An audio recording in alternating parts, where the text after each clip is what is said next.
नमस्कार साथियों, मैं कैमूर से संजय कुमार। साथियों, अभी हम देख रहे हैं कि एक तूफान सा मचा हुआ है नियोजित भाइयों को लेकर कि इलाज हो जाएगा नियोजित शिक्षकों का, और इस बात को लेकर बड़े बड़े मठाधीश खौफ पैदा करने का प्रयास कर रहे हैं। लेकिन हकीकत क्या है उस इलाज शब्द का, ये समझते हैं हम लोग। कहां से ये शब्द आया? देखिए, इलाज किसका किसका इलाज? हमारे गार्जियन, हमारे सम्माननीय आदरणीय, जितने भी शब्द कहें उतने कम पड़ जाएंगे। हमारे माननीय मुख्यमंत्री जी, जो हमारे अभिभावक हैं, उनकी देखरेख में हम लोग काम कर रहे हैं। इस लोकतंत्र के मंदिर में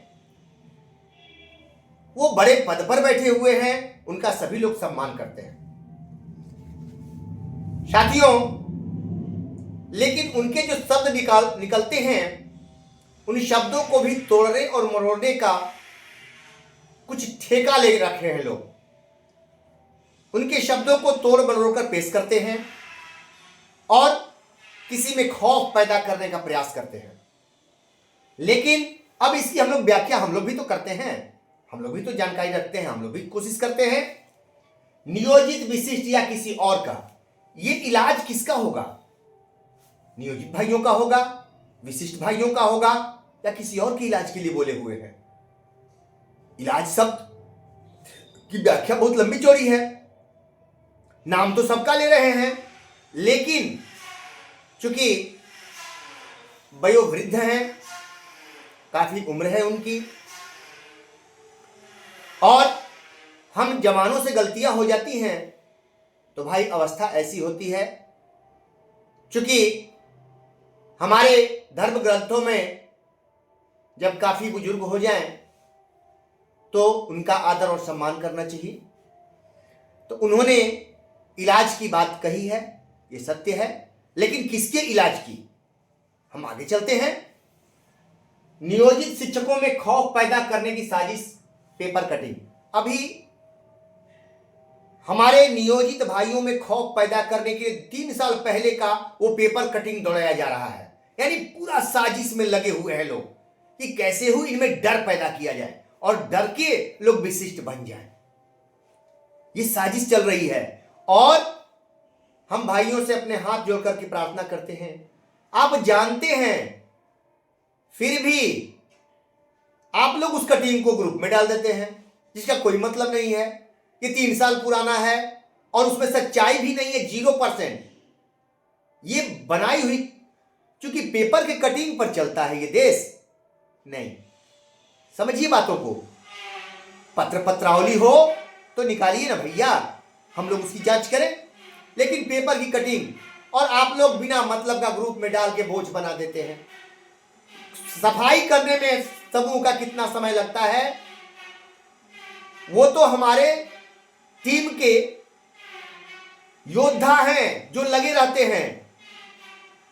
सफाई करने में भी हर तरह के योद्धा हमारी टीम में हैं, सफाई करते हैं, समझ गए ना, लिखाई करते हैं, पढ़ाई करते हैं, और जरूरत पड़ने पर आप समझ गए क्या करते हैं।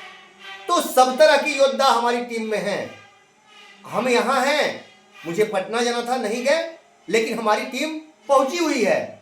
आप ये ना सोचिए कि हम लोग चैन से हैं, क्योंकि भाई वर्क है, मेरी जीवन में बहुत सारे वर्क हो जाते हैं, तो टीम लगी हुई है। पहले इस पे चर्चा कर लेते हैं। कौन है बीमार? अयोग्यता का संक्रमण। कौन बीमार है? अब अयोग्यता का संक्रमण जिसको होगा वही ना। अब देखिए, हमारे माननीय मुख्यमंत्री जी ने नाम सबका लिया, लेकिन समझने की बात है कि बीमार कौन है जिसका इलाज करने की आवश्यकता है और चल रही है। जितने नियोजित हैं वो संक्रमण से बचे हुए हैं। जिनमें शंका थी कि हम अयोग्य हैं, वो लोग अपनी जांच करवाए, सक्षमता रूपी परीक्षा से, सक्षमता रूपी टेस्ट में जाके बैठे और अपनी जांच करवाए।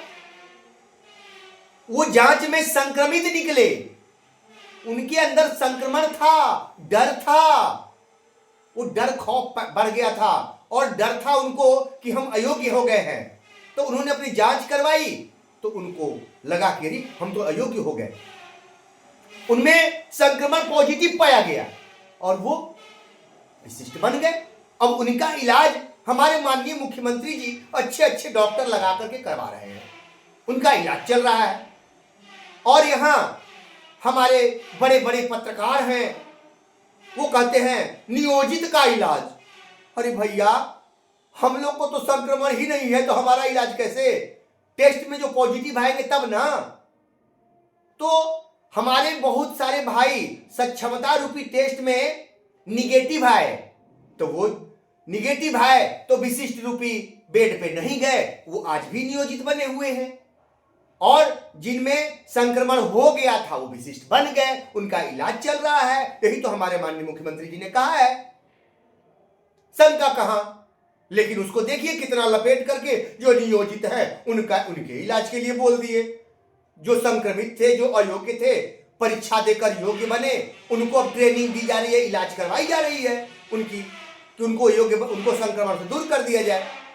लेकिन संक्रमण से दूर करने के लिए बहुत लंबा समय लगेगा और वो संभव नहीं है, वो संक्रमित ही रहेंगे।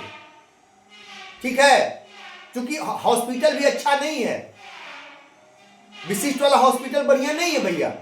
आप संक्रमित से बाहर नहीं, क्योंकि जिस हॉस्पिटल में डाल दिया गया है उस हॉस्पिटल में पहले ही ताला निकाल दिया गया है कि लगा दिया गया है कि आप आ सकते हैं हॉस्पिटल में लेकिन बाहर नहीं जा सकते हैं। 23 नियमावली उठा के देख लीजिए जिसको शंका हो। तो उनके बारे में बोले और यहां चिल्ला रहे गला फाड़ फाड़ के, देखिए मैंने कहा था। अरे तेरी जय हो, क्या पढ़ाई पढ़े हो भैया? इतना दिमाग था तो आप तो IAS होना चाहिए था। तेरी जय हो। कुछ लोगों की चले तो नियोजित को 1 दिन में फांसी की सजा सुना दे। अब देखिए, अगर ऐसे लोगों की बातों को, ऐसे लोगों को मुख्यमंत्री और प्रधानमंत्री हम लोग लोकतंत्र में हम लोग चुन करके बैठा दे तो हम जैसे नियोजितों को 1 दिन में कहेंगे जज साहब से, जज साहब 1 दिन में इनके सारी सुनवाई करते हुए इनको तुरंत फांसी पर, 1 दिन में सारा काम फांसी पर चढ़ा दो। ऐसे आदमी को हम लोग मुख्यमंत्री बना दें, क्या दिक्कत है? ऐसे मतलब जजमेंट एकदम, क्या बात है। तो ऐसे लोग हैं जो नियोजित को एकदम फांसी पर चढ़ा देना चाहते हैं, पक्का लगे हुए हैं, जी जान लगा के लगे हुए हैं। तो मेरे भैया आप डरो नहीं मेरे नियोजित भाई, कुछ नहीं होने वाला है। ये लोकतंत्र का मंदिर है और यहां संविधान का चलता है, विधान का चलता है, जुबान नहीं चलती है, जुबान के अनुसार नहीं चलता है ये देश। ये बिहार राज्य जुबान से नहीं चलता है, संविधान से चलता है। और जब तक संविधान जिंदा है कोई माई का लाल हमारा एक बाल बांका नहीं कर सकता है। आप एकदम निश्चिंत और बिंदास और बेखौफ रहिए, हमारे भाई एकदम निर्भीक रहिए, ये भाई आपके साथ है। नमस्कार साथियों, फिर मिलेंगे।